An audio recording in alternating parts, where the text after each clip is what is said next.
ಇಲ್ಲಿ ಕಲ್ಲಿನ ರಥ ಇದೆ, ಇನ್ಸ್ಪೈರ್ಡ್ ಬೈ ವಿಜಯನಗರ ಕಿಂಗ್ಡಮ್. ಈ ಕಲ್ಲಿನ ರಥವನ್ನು ಪೆಮ್ಮಸ್ವಾಮಿ ತಿಮ್ಮರಾಯುಡು ಅನ್ನೋ ಪಾಳೆಗಾರ ಕಟ್ಟಿಸಿದ ಅಂತ ನಾನು ನಿಮಗಾಗಲೇ ಹೇಳಿದ್ದೀನಿ. ಸೊ ಈ ಕಲ್ಲಿನ ರಥವನ್ನು ಬಂದು ನೀವು ನೋಡತಕ್ಕದ್ದು.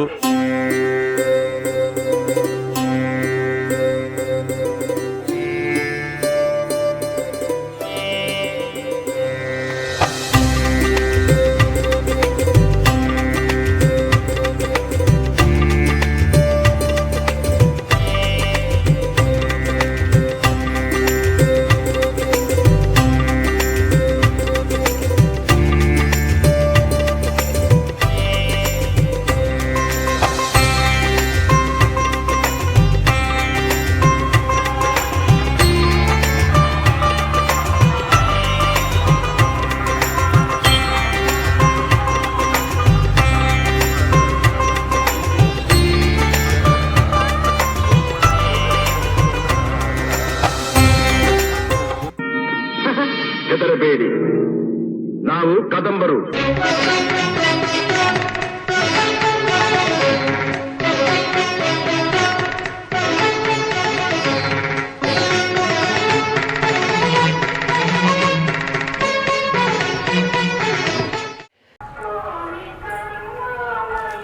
ಈ ಚಿಂತಲ ವೆಂಕಟರಮಣ ಸ್ವಾಮಿ ದೇವಸ್ಥಾನಕ್ಕೆ ಬಂದಾಗ ನೀವು 2 ಫ್ಲೋರ್, ಎಲ್ಲ ದೇವಸ್ಥಾನಗಳಲ್ಲೂ 2 ಫ್ಲೋರ್ ನೋಡಿರ್ತೀರ. ಹಿಂಗೆ ಇಲ್ಲಿ ನೋಡಿ, ಇಲ್ಲಿ 2 ಫ್ಲೋರ್ ಕಾಣಿಸ್ತಾ ಇದೆಯಾ? ವಿತೋರಿಸಿಯಲ್ಲಿ ಯಾಕದು 2 ಫ್ಲೋರ್ ಯಾಕೆ? ಈ ಮೊದಲನೇ ಫ್ಲೋರು ವಾದ್ಯಕ್ಕೆ, ಮಂಗಳವಾದ್ಯ.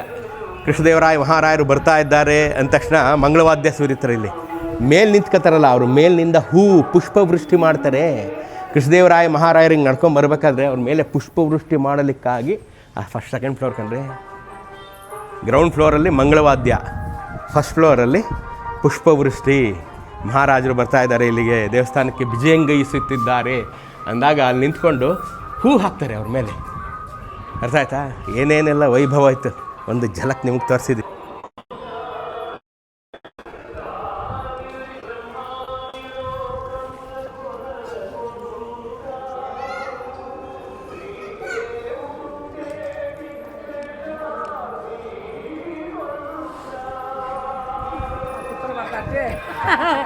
Thank you.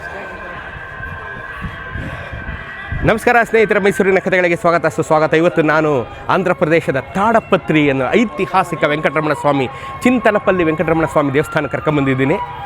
ಅದ್ಭುತ ಕಲಾಕೌಶಲ್ಯ. ಇಲ್ಲಿ ನೋಡಿ, ಇವರು ನೈವೇದ್ಯ ಇಡ್ತಾರಲ್ಲ, ಈ ನೈವೇದ್ಯ ಇಡೋವಂಥ ಕಲ್ಲು ಇಲ್ಲಿ ನೋಡಿ, ಇಲ್ಲಿ ನೈವೇದ್ಯ ಇಡೋವಂಥ ಕಲ್ಲನ್ನು ಎಷ್ಟು ಚೆನ್ನಾಗಿ ಕೆತ್ತಿದ್ದಾರೆ ನೋಡಿ.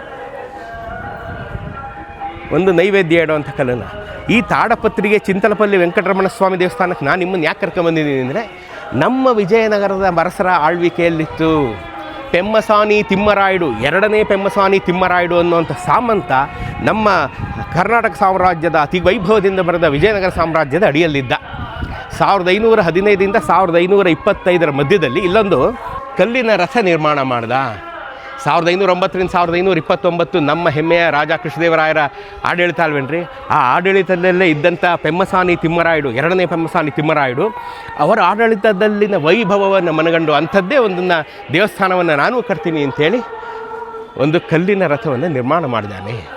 ನೋಡ್ರಿ ಎಷ್ಟು ಚೆನ್ನಾಗಿದೆ ನೋಡ್ರಿ. ತಾಡಪತ್ರಿ, ಆಂಧ್ರ ಪ್ರದೇಶದ ತಾಡಪತ್ರಿಗೆ ಬರ್ಬೇಕು ನೀವು ಇದನ್ನು ನೋಡ್ಬೇಕಂದ್ರೆ. ವೆಂಕಟರಮಣ ಸ್ವಾಮಿಯ ದೇವಸ್ಥಾನ ಒಳಗಡೆ ನೀವು ಶಿಲೆಗಳನ್ನು, ಕಂಬಗಳನ್ನು ನೋಡಿಬಿಟ್ರೆ ದಂಗ್ ಬಡ್ದೋಗ್ಬಿಡ್ತೀರ. 1515 to 1525 ಆ ಒಂದು ಅಜಮಾಸ, ಒಂದು 500 ವರ್ಷಗಳ ಹಿಂದೆ ಕೆತ್ತಿದಂಥ ಕಲ್ಲಿನ ರಥ ಇವತ್ತಿಗೂ ಹಾಗೆ ಉಳ್ಕೊಂಡಿದೆ. ಯಾಕೆ ಅಂತಂದರೆ ಇಲ್ಲಿ ಶಾಹಿ ಸುಲ್ತಾನರು ದಾಳಿ ಮಾಡಲಿಲ್ವಲ್ರಿ, ಶಾಹಿ ಸುಲ್ತಾನರು ಇಲ್ಲಿವರೆಗೆ ಬರಲಿಲ್ಲ, ಬಂದಿದ್ದರೆ ಈ ದೇವಸ್ಥಾನನೂ ಹೊರಟಾಗಿರೋದು, ಹಾಗಾಗಿ ಉಳ್ಕೊಂಬಿಡ್ತಿದ್ದು. ಸೊ ಈ ಕಲ್ಲಿನ ರಥ ನೀವು ನೋಡ್ತಾ ಇದ್ದೀರಾ. ನಮ್ಮ ಕಲ್ಲಿನ ರಥ ವೈಭವದಷ್ಟು ಇಲ್ಲದೇ ಇದ್ರೂ ಆ ಕಲ್ಲಿನ ರಥದಿಂದ ಒಂದು ಇನ್ಸ್ಪೈರ್ ಆಗಿ ಪೆಮ್ಮಸಾನಿ ತಿಮ್ಮರಾಯುಡು ಇದೊಂದು ಕಲ್ಲಿನ ರಥವನ್ನು ತಾನು ಕಟ್ಟಿಸಿದ. ಸಾಮಂತ ನಮ್ಮ ಕೃಷ್ಣದೇವರಾಯರನ್ನು ಮೆಚ್ಚಿಸಲಿಕ್ಕಾಗಿ. ಕೃಷ್ಣದೇವರಾಯರಿಗೆ ವೆಂಕಟರಮಣ ಸ್ವಾಮಿ ಅಂದರೆ ಪ್ರೀತಿ. ನಿಮಗೆ ಗೊತ್ತು, 7 ಸಾರಿ ತಿರುಪತಿ ಯಾತ್ರೆ ಮಾಡಿದಂಥ ಪುಣ್ಯಾತ್ಮ ಶ್ರೀಕೃಷ್ಣದೇವರಾಯ. ನಾವೆಲ್ಲ ತಿರುಪತಿ ಯಾತ್ರೆ ಮಾಡೋದಕ್ಕೆ ಕಾರಣರೇ ಕೃಷ್ಣದೇವರಾಯರು. ಸೊ ಕೃಷ್ಣದೇವರಾಯರಿಗೆ ಅಪಾರವಾದಂಥ ಪ್ರೀತಿ ಇತ್ತು. ಅವರನ್ನು ಮೆಚ್ಚಿಸಲಿಕ್ಕಾಗಿ ಪುಣ್ಯಾತ್ಮ ಇಂಥ ಅದ್ಭುತವಾದಂಥ ಚಿಂತಪಲ್ಲಿ ವೆಂಕಟರಮಣ ಸ್ವಾಮಿ ದೇವಸ್ಥಾನವನ್ನು ತಾಡಪತ್ರಿಯಲ್ಲಿ ಕಟ್ಟಿಸಿದ್ದಾರೆ. ಆ ಕಂಬಗಳು, ಆ ಡಿಸೈನನ್ನು ತೋರಿಸುವಂಥ ಭಾಗ್ಯ ನನ್ನದು, ನೋಡುವ ಪುಣ್ಯ ನಿಮ್ಮದು. ಬನ್ನಿ ನೋಡಿ, ಇಲ್ಲಿ ತೋರಿಸಿ ಅಬ್ಬಿ. ಇವತ್ತು ಒಂದೊಂದು ಕಂಬಗಳ ಡಿಸೈನನ್ನು ನೀವು ನೋಡ್ಬೋದು.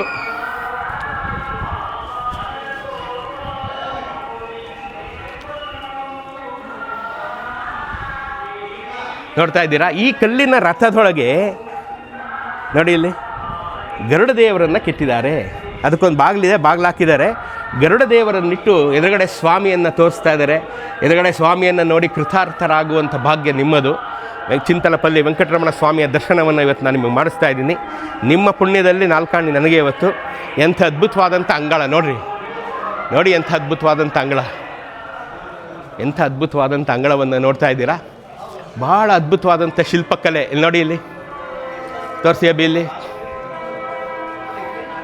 ಇದೇ ಪಾಳೆಗಾರ ಪೆಮ್ಮಸ್ವಾಮಿ ತಿಮ್ಮರಾಯುಡು ಪಾಳೆಗಾರ ಏನಿದ್ದಾನೆ ಅವ್ರ ವಂಶಸ್ಥದವರೇ ಇಲ್ಲಿ ಇನ್ನೊಂದು ಈಶ್ವರನ ದೇವಸ್ಥಾನವನ್ನು ಕಟ್ಟಿಸಿದ್ದಾರೆ, ರಾಮಲಿಂಗೇಶ್ವರನ ಗುಡಿ ಅಂತ. ಅದು ಅಷ್ಟೇ ಪ್ರಖ್ಯಾತವಾದದ್ದು. ಆದರೆ ಇದು ಯಾಕಪ್ಪ ಪ್ರಖ್ಯಾತವಾದದ್ದು ಅಂದರೆ ಇದು ಇಲ್ಲಿ ಕಲ್ಲಿನ ರಥ ಇದೆ, ಇನ್ಸ್ಪೈರ್ಡ್ ಬೈ ವಿಜಯನಗರ ಕಿಂಗ್ಡಮ್. ಈ ಕಲ್ಲಿನ ರಥವನ್ನು ಪೆಮ್ಮಸ್ವಾಮಿ ತಿಮ್ಮರಾಯುಡು ಅನ್ನೋ ಪಾಳೆಗಾರ ಕಟ್ಟಿಸಿದ ಅಂತ ನಾನು ನಿಮಗಾಗಲೇ ಹೇಳಿದ್ದೀನಿ. ಸೊ ಈ ಕಲ್ಲಿನ ರಥವನ್ನು ಬಂದು ನೀವು ನೋಡತಕ್ಕದ್ದು. ತಾಡಪತ್ರಿಗೆ ಬಂದಾಗ ಚಿಂತಲ ವೆಂಕಟರಮಣ ಸ್ವಾಮಿ ಭಾಳ ಅದ್ಭುತವಾದಂಥ ದೇಗುಲ, ಭಾಳ ಅದ್ಭುತವಾದಂಥದ್ದು. ಇಲ್ಲಿ ನೋಡಿ ನಮ್ಮ ಹತ್ರ ಎಷ್ಟೆಷ್ಟು ಅವರು ಇನ್ಸ್ಪೈರ್ ಆಗಿದ್ದಾರೆ ಅಂದರೆ ಸಂಗೀತದ ಮಂಟಪಗಳ ಥರ ಕಂಬಗಳನ್ನು ಸಹ ಕಟ್ಟಿದ್ದಾರೆ. ಇಲ್ಲಿ ನೋಡಿ, ಇಲ್ಲಿ ಸಂಗೀತದ ಕಂಬಗಳು ಇಲ್ಲಿ ನೋಡ್ತಾ ಇದ್ದೀರಾ? ನಮ್ಮ ವಿಜಯ ವಿಠಲನ ಗುಡಿಯ ಸಂಗೀತದ ಕಂಬಗಳನ್ನೇ ಹೋಲುವಂಥ ಕಂಬಗಳನ್ನು ಸಹ ಇಲ್ಲಿ ಕಟ್ಟಿದ್ದಾರೆ. ಇಲ್ಲಿ ಆಯಿತಾ? ಸೊ ಈ ರೀತಿ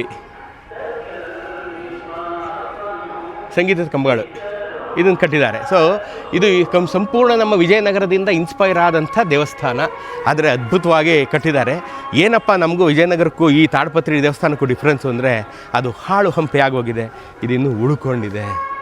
ಹಂಪಿಯ ವೈಭವ ಹೇಗಿತ್ತು ಅಂತ ನೀವೇನಾದ್ರು ಒಂದು ಸಣ್ಣ ಝಲಕ್ ತೊಗೋಬೇಕು ಅಂದರೆ ತಾಡಪತ್ರಿಗೆ ಬಂದು ಚಿಂತಲ ವೆಂಕಟರಮಣ ಸ್ವಾಮಿ ದೇವಸ್ಥಾನವನ್ನು ನೋಡೋದನ್ನು ಮರಿಬೇಡಿ, ಸ್ವಾಮಿಯ ಅನುಗ್ರಹಕ್ಕೆ ಪಾತ್ರ ಆಗೋದನ್ನು ಮರಿಬೇಡಿ. ಹಾಗೆ ರಾಮಲಿಂಗೇಶ್ವರ ದೇವಸ್ಥಾನವನ್ನು ನೋಡೋದನ್ನು ಮರಿಬೇಡಿ. ಬರಲ್ಲ, ಇನ್ನೊಂದು ವಿಡಿಯೋ ತೋರಿಸೋ ತನಕ ಟೇಕ್ ಕೇರ್, ಲವ್ ಯು.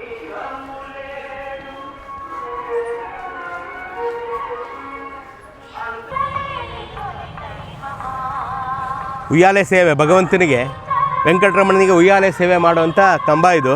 ಅದಕ್ಕೆ ಎಷ್ಟು ವೈಭವ ಮಾಡಿದ್ದಾರೆ ನೋಡಿ, ಇಲ್ಲಿ ಎಷ್ಟು ಚೆನ್ನಾಗಿದೆ ನೋಡಿ. ಎಂಥ ವೈಭವ! ದೇವರಿಗೆ ಉಯ್ಯಾಲೆ ಸೇವೆ ನೋಡಿ, ಎದುರುಗಡೆ ಕಾಣುತ್ತೆ. ಇಲ್ಲಿ ದೇವ್ರು ಕೂರಿಸ್ಬಿಟ್ಟು ಇಲ್ಲಿ ತೂಗ್ತಾ ಇದ್ದರೆ, ಉತ್ಸವ ಮೂರ್ತಿ ಕೂರಿಸಿ ತೂಗ್ತಾ ಇದ್ದರೆ ಒಳಗಡೆ ಮೂಲ ಮೂರ್ತಿ ನೋಡ್ತಾ ಹಸನ್ಮುಖನಾಗಿ ನಗ್ತಾ ಇರ್ಬೇಕು. ಇಲ್ಲಿ ನೋಡಿ, ಇಲ್ಲಿ ಎಷ್ಟು ಚೆನ್ನಾಗಿದೆ ನೋಡ್ರಿ, ಒಳಗಡೆ ಹೆಂಗೆ ಕಾಣುತ್ತೆ ನೋಡಿ. ಇಲ್ಲಿ ಉಯ್ಯಾಲೆ ಸೇವೆ ಮಾಡುವಂಥ ಇಂಥ ಬೃಹತ್ತಾದಂಥ ಮಂಟಪ, ಅದಕ್ಕಿರೋವಂಥ ಡಿಸೈನ್, ಅದಕ್ಕೆ ಇರೋವಂಥ ವೈಭವ ನೋಡ್ರಿ. ಇದೇ ವಿಜಯನಗರದ ವೈಭವ ಅಂದರೆ. ವಿಜಯನಗರದ 200ಕ್ಕೂ ಹೆಚ್ಚು ಸಾಮಂತರಲ್ಲಿ ಒಬ್ಬನಾದಂಥ ಈ ಪೆಮ್ಮಸಾನಿ ತಿಮ್ಮರಾಯುಡು ಈ ರೀತಿಯಾಗಿ ದೇವಸ್ಥಾನ ಕಟ್ಟಿಸಿದ್ದ ಅಂದರೆ ವಿಜಯನಗರದಲ್ಲಿ ಇನ್ನೆಂಥ ವೈಭವ ಇತ್ತು, ಅನ್ಇಮ್ಯಾಜಿನಬಲ್, ಎಣಿಕೆಗೆ ನಿಲುಕದ್ದು. ಅದೇ ವಿಜಯನಗರ.